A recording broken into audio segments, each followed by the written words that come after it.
Welcome to Section 420, Talkin Yankees. Well, apparently everyone has COVID. So it's kind of a weird season for the Yankees. They've been hit a few times in spring training. Of course, there's a situation with Gleyber Torres and the 8 coaches, a couple of months ago. Then Gleyber came back great. He's having a good season. Now the Yankees have a fresh set of COVID victims. I don't know how this is possible. I would assume these players are like inoculated, maybe not, maybe so, or we don't know. The situation is that maybe they themselves, don't have it, but maybe they came in contact with someone who did. Now they got to take the precaution of being isolated for 2 weeks. Either way, it's become really a major headache for the Yankees. And crazy enough, even though we have the vaccines available, I think the Yankees have been struggling with this more in 2021 than 2020 when like COVID was running rampant and we had no vaccine. So very bizarre. So a fresh, set of victims, Loizaga, even though, he got a little before the All-Star break, so he'll be returning to the team much sooner. But for the Yankees, probably the best and most consistent hitter all season, Aaron Judge, he's taken to the protocol along with Higgy. So, Cole's like, oh, now I got to throw to Gary. Anyway, so go with that. Nestor Cortez, who's become a bit of a fan favorite. And of course, the opening game in Houston, going 4 innings, in a bullpen type game and kind of become this, kind of a heroic kind of player because he's just kind of this funky lefty that kind of throws junk, but he's gutsy and everyone likes it. Well, he gets the COVID as long as with Wandy Peralta as well. So again, that kind of hampers the Yankee bullpen. If that isn't enough, the Yankees trade for Tim Locastro. He was getting kind of the center fielder I was talking about a couple of episodes where the Yankees kind of need a speedster center fielder or speeder outfielder type of guy. Now, again, he's not really the great hitter I wanted, but it was good to have a speedy outfielder type of guy that could maybe get on base, steal bases like that. Well, unfortunately, in the Boston series, playing left field, he runs into the wall, boom, ACL tears his knee. And if it's not enough for the Yankees, if it hasn't piled on enough, you have Darren O'Day, who just hasn't been able to get on the mound for a long period of time this season. Well, he comes down with a hamstring injury, which now they determine is so bad that he's just done for the rest of the season. Again, it's just been a really weird season for the Yankees, just with all these injuries and COVID. Again, COVID has probably hampered the Yankees more than any other team. And of course, you just have, Chapman, who I was singing praises before a couple episodes. And kind of as soon as I said that, he can't hit the broadside of the barn. He's just way off. He doesn't really, know where his pitches are going. And it's kind of dangerous for the batter. And again, we don't know if there's anything to do with the spite attack and he can't get a grip on the ball anymore. So, and when he comes in to close a game, you really have to hold your breath. And a lot of times they've been, given Green or Loizaga the closing, duties. But really for the Yankees, if they have any, dream of getting to the playoffs and going anywhere and, and winning this whole thing, you need Aroldis Chapman. He's a bona fide closer. He's been there before. He's got to be the guy. So whatever the situation with Chapman, he has to figure it out. And again, he's tall, he's lanky, he has a funky delivery, and maybe he's just out of whack. We don't really know what it is yet, but for the Yankees to have any hope of salvaging, the second season and going anywhere, they need Aroldis Chapman to kind of get back to where he was at the start of the season when he was very good. And it's good to have someone like Loizaga who's taking a major step this season and has closed games when the Yankees needed to. But I just don't think he has enough experience. I still want Chapman there as well. And Green, we love Green as well, but he's not really a closer. He can close a game here or there, but it's got to be Chapman. And with Luke Voigt, also just another person having a tough season. Was gone for a while with the oblique. He comes back for a couple of games, starts hitting a little bit. You get it right, but then he has a deep bone bruise. He has to go on the IL. Clint Frazier, who has had a really miserable season, hasn't been able to figure it out. No one's knows going on with him. First, they figured maybe he has the vertigo. Again, remember a couple of seasons ago, spring training, he ran into the wall, hit his head, and had the concussion, and kind of took almost a full year to kind of get his balance back. And beginning of the season, at least, athletically and defensively, he was pretty good. But then supposedly having vision situation, and they'll know if it was vertigo. So he's going under a battery test just to see what's going on. Does he need some sort of special contacts or glasses? And could be a situation where it's just going to be a lost season for him, which is kind of a shame because, again, this was supposed to be his season and left field is kind of take it over. And one of the players that, the Yankees finally brought up this season to kind of, back up Frazier, since Frazier wasn't in there, has been Miguel Andujar. Again, hits a little bit, but then he goes down and he needs to go in the IL. So I'm still holding on hope because I still think there's still enough time and there's still plenty of games left with Boston where the Yankees can catch up and maybe just by end of August and early September, just get hot at the right time and just go on a rush, which, the Yankees really haven't had that big hot streak yet this season. So Hopefully it's there, but still a lot of games left to go with Boston, which is kind of determining, if they can make it or not. Are they going to be sellers or buyers at the trade deadline? As we talk about the Yankees, but the past couple of seasons, one of the complaints is that they hit too many home runs, and it's not just the Yankees; it's all of baseball. I mean, home runs are through the roof. In 2019, you had a record, a number of home runs, shattering a record that was set 2 years before that. And even for the Yankees, like someone like Brett Gardner in 2019, who was kind of, in his later years, cranks out 28 home runs. So something's different with some of his plays. And, some is it the ball? Are they using some substances that, baseball hasn't been able to detect yet? But it really turns out it's the swing. And my next guest is going to get into that. His name is Jared Diamond. He's the national sports writer for the Wall Street Journal. And in 2020, during the COVID year, he came out a book called Swing Kings, which kind of gets into this and really dives deep into that. It's not really maybe baseball coaches or hitting coaches to play them themselves, but these people known as swing gurus who that he gets in contact with and kind of tells a story how they've been able to modify the baseball players' swings where they hit home runs. So let's bring them on. Hey, Jared, welcome to the show. Thanks so much for having me. That's an honor. You're a writer for the Wall Street Journal, a national sports writer with a focus on baseball. Also, people can follow you on Twitter at Jared Diamond. So, do so. Also co-author of a very interesting newsletter called The 30, which you could also follow on Twitter at 30 Newsletter. And of course, your book, Swing Kings, which we'll get into in a moment. But tell us about that newsletter, because I found it very interesting. It's a great way for a lot of young people maybe entering, looking to get into journalism and so forth. And like, hey, where can I find a job? Where can I find an internship? So, what made you to, launch that? Yeah, the 30 is a project I do with Mike Vorkunov, who some of you might know. He's the beat writer, covers the Knicks for The Athletic. So if you are a Knicks fan, you might know Mike. And he and I started this project quite a few years ago. Actually started mostly as a Q&A, where every week we would, go to a journalist that we respected, that we liked, and ask that person 10 questions about his or her career and about the industry and sort of other sort of interesting questions like that. And it sort of blossomed. People were interested in the Q&As, and it sort of developed into, why don't we also have job listings? And it's now, it's turned into a pretty nice success. It's sort of a media newsletter, and it really is targeted for people who aspire to break into the industry. We still have Q&As where, people who want to become journalists and sort of hear from journalists they know and respect about their careers and what it takes to make it in this field. And then tons of job listings every week, internships, fellowships, everything like that. So it's been a great project. And if you are someone that is looking to break into this field, hopefully it's a good resource on that journey, because it's obviously very competitive. And I think when you do have some modicum of success, it becomes your responsibility to pay that forward and try to help the next generation get to where you got, hopefully beyond. Yeah, and again, people can follow it on Twitter. It's at 30 Newsletter. So how about yourself? I read you maybe played a little ball in school yourself, just so having that athletic background. Yeah, I was an okay high school baseball player in New York. I grew up in Westchester County. Not a lot of major league talent here in the Northeast, especially in the New York City suburbs. So I wouldn't say the competition that we played against was quite what I would describe as elite, but I was a good enough high school player for my little suburban town.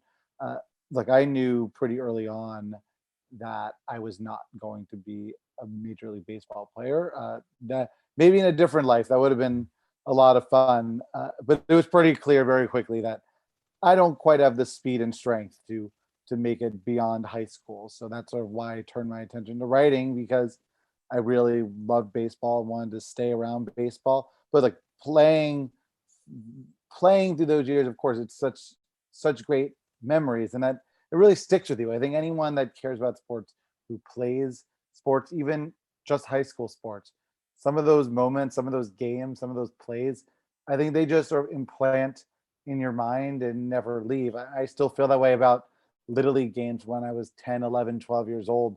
Some of those games, for whatever reason, remain as just core memories, in your life if you love sports. So now my sports playing is pretty much limited to being the captain of the Wall Street Journal softball team. Can you maybe just tell us about your personal journey from finishing school and being on the staff for the Wall Street Journal?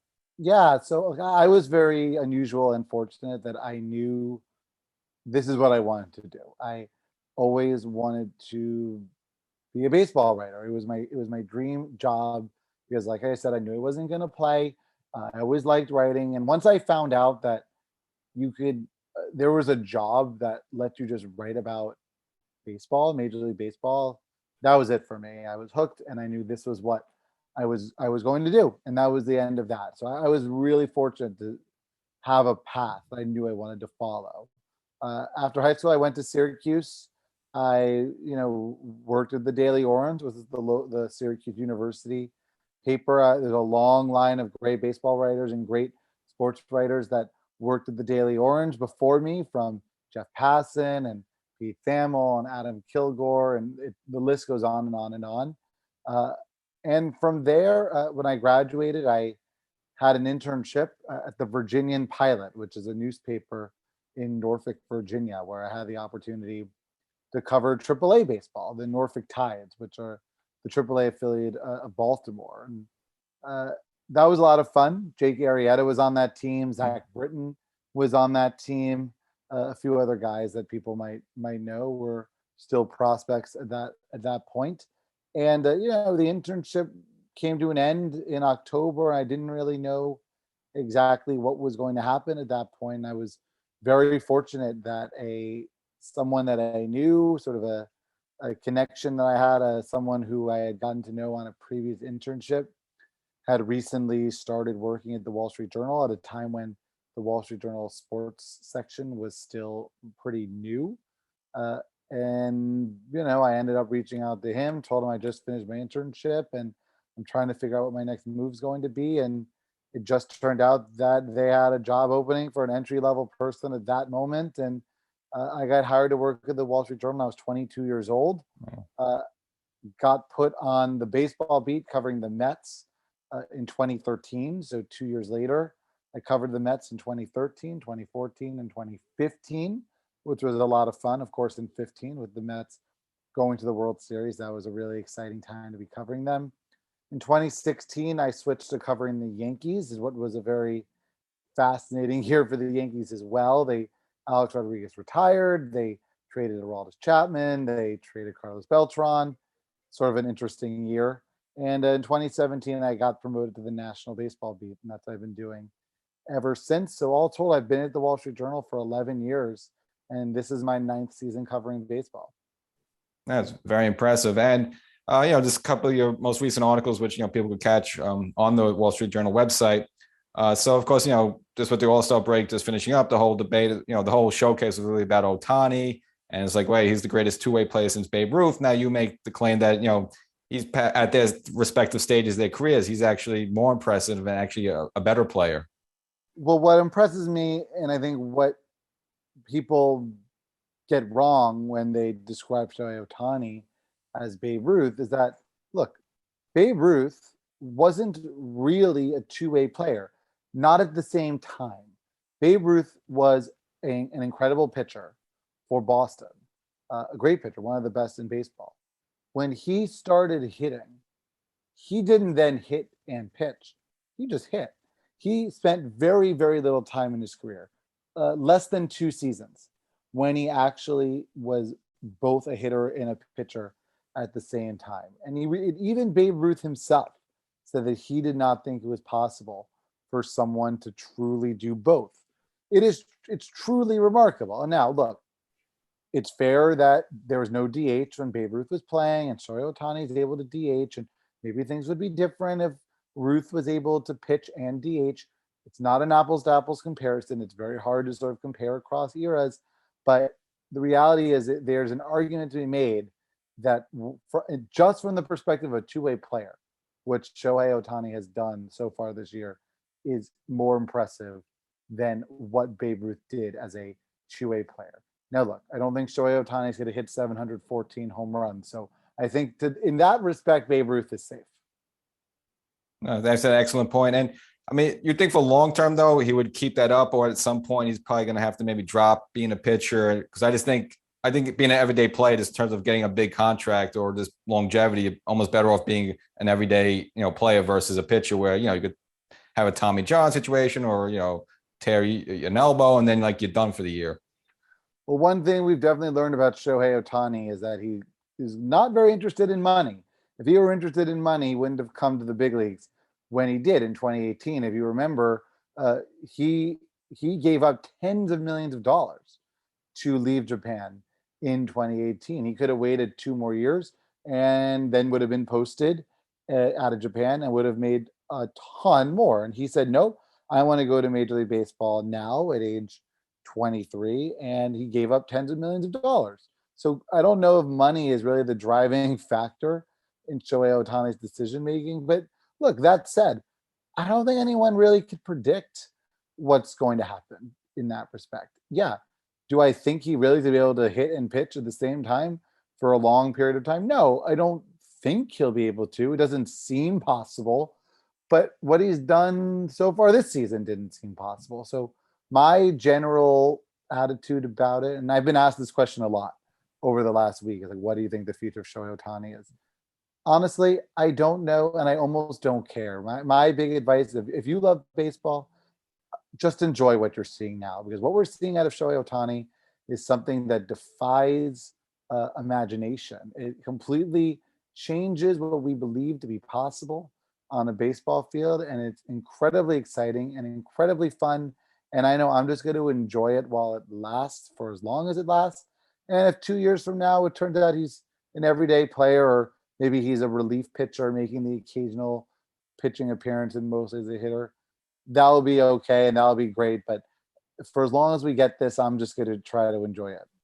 Excellent. He seems like a nice guy. Like even as a visiting player, there's nothing really you could hate about him. So yeah, I totally agree with you there. And of course, for with a focus on the Yankees, another recent article just regarding Hal Steinbrenner, how you feel. Obviously not like his dad, and even though the Yankees kind of have the season hanging on a thread a little bit, not really expecting to see any crazy wholesale changes in terms of like upper management. Yeah, Hal Steinbrenner has made it pretty clear that he's not interested in firing people or making any sort of big rash decisions, the kind of moves that his father George would have made, right? We know that George Steinbrenner had a hot temper, let's say, and wasn't afraid to make moves and fire people and be angry and go to the press and make bold proclamations and yell and scream. And I think there's a little nostalgia for that. I think a lot of Yankee fans look at Hal and go, why are you not more like your dad? Why are you not acting like you care that the team has been so mediocre? I think there's a lot of Yankee fans who feel that way. But I do think it's important to remember that, look, a lot of the decisions that George Steinbrenner made didn't really work, right? In a way, he was sort of mocked for that rash temper. And maybe what the Yankees have needed is a more level-headed, a more reasonable approach. So to that end, I sort of understand what Hal Steinbrenner is doing. The only thing I would say about the Yankees and Hal Steinbrenner's patience is, like, he's extremely loyal. There's no doubt about it. He's been incredibly loyal. He was incredibly loyal to Joe Girardi. He's been incredibly loyal to Brian Cashman. And while I think Brian Cashman over the years has been an incredible general manager, been incredibly successful, I do think it's at least worth pointing out that he's been the general manager of the Yankees for nearly 25 years. Nobody stays in that kind of job for almost 25 years. It's unfathomable. It is completely unimaginable that one person would be a general manager in New York, no less, for over 20 years. So I think there's at least a conversation to be had, not about whether Brian Cashman has been successful, not about whether he's a good GM, but it's about whether maybe it's time. Has it gotten stale? Has the approach gotten stale? Do they need a new voice, a new vision? Let's get into the book, Swing Kings, which came out last year, 2020. Now, is there like a time, a year when this like trend started this from you talking to people, like maybe like someone started doing it like 5 years ago, then it kind of caught on, and then was sort of following suit.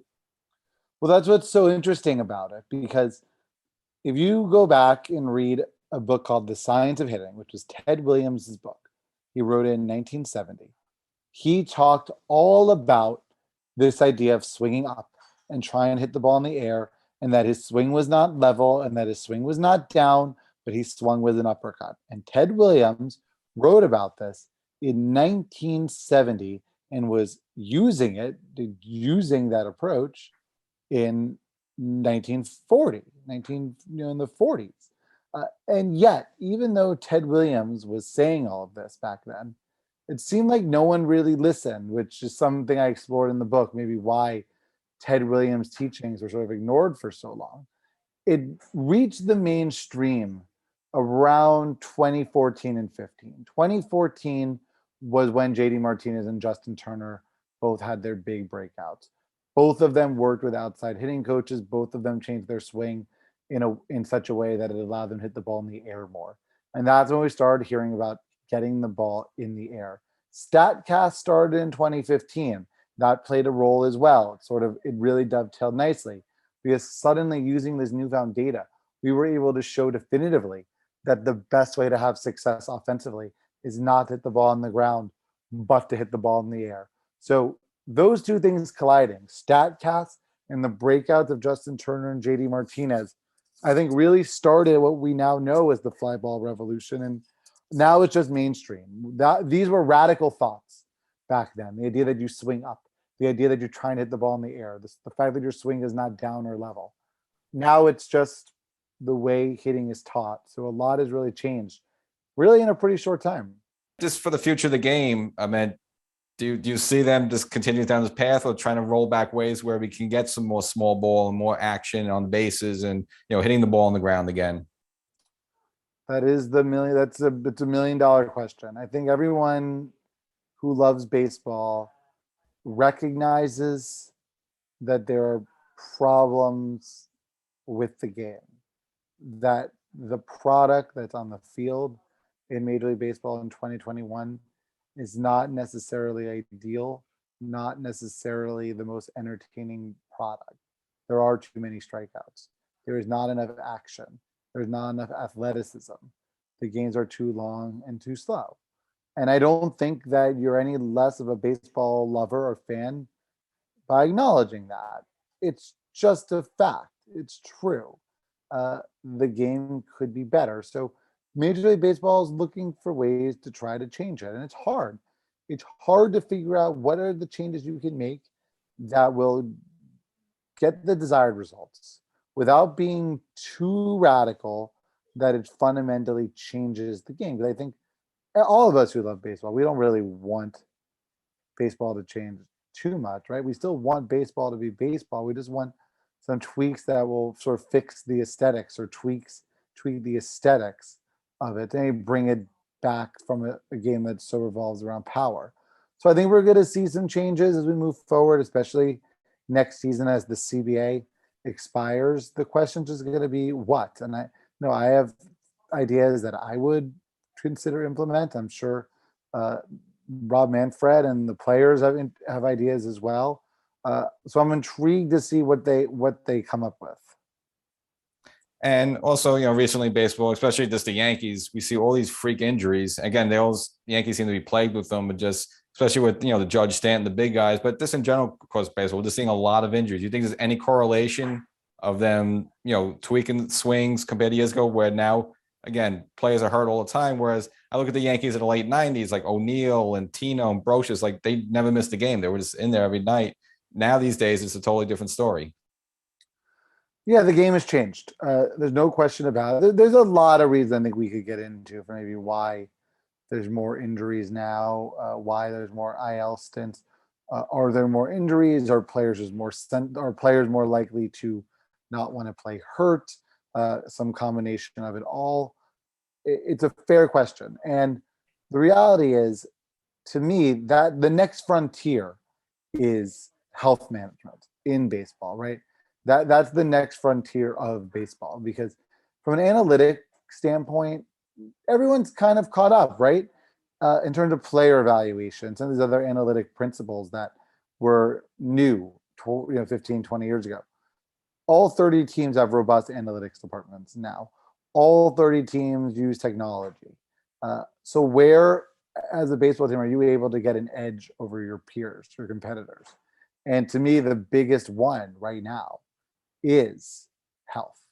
Is there a way we could keep players on the field? Because the team that's able to keep its players on the field is the team that's going to have an advantage, the team that's going to have a chance to win championships, at least until every other team figures out how to copy them. So I really do believe that sort of the next big innovation in baseball is going to be not in technology, not in data analytics, but in health and health management. Yeah, it might be a new stat on the back of a baseball card. Yeah. How much IL time did you spend? A lot of Yankee fans out there are probably wondering this, wondering why their players can't stay on the field. Like, what do you hope that someone takes away from them, when they're done finishing, they close the book after that last page? What do you like hope that to get across, or what hope, impression you try to make, on the reader? That perception is not always reality, and you should never judge somebody based on sort of their appearance and or their background. That great innovation, that great ideas can truly come from anywhere, from unexpected places. These coaches that worked with JD Martinez and worked with Justin Turner and all of these players that I write about in the book, they were overlooked for years and for decades in some cases because people dismissed them because of their background, because they didn't play Major League Baseball, because they didn't look the part, because they didn't play professional. Well, guess what? These guys may not have played professionally, yet they know more about how to teach hitting than 99% of the people who do. So maybe we shouldn't dismiss them. And that's a lesson that applies to every industry, not just baseball. The idea that a certain kind of person or a person with a certain kind of background or look or experience is incapable of greatness allows a lot of brilliant people to fall through the cracks. And I hope that's a lesson everyone could take in their own lives, in their own business. That great ideas really can come from anywhere if your mind is open to the possibility. No, that's actually an excellent point. So, Jared, I appreciate some time. Again, people could check out, get the book, harpercollins.com or as well as Amazon and plus wherever books are sold. Again, appreciate some time here. And I wish you continued success on the book and again, in your future at the Wall Street Journal or whatever you continue to do, afterwards. Thank you so much. Yeah, Swing King's now available in paperback as well because it's, the paperback release came out just a couple months ago. So that's an option for people as well, available, like you said, anywhere books are sold. But thanks so much for having me. This was great.